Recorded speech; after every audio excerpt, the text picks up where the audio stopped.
කිව්වා මම බයිසිකලයක් ගත්තා බා. ඇයි ඉතින් ඔබලාට මෙව නෑනේ බා. මම ඔය බයිසිකලේ කැත්ත මම යනවා යන්න. දැන් ඔබ යද්දි හැපිලා මැරලම් ඵලයක්.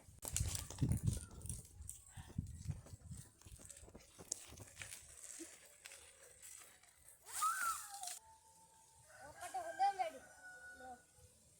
ඕක. අයියෝ අරුවා මට විශ්ය කරන්න ආදරේ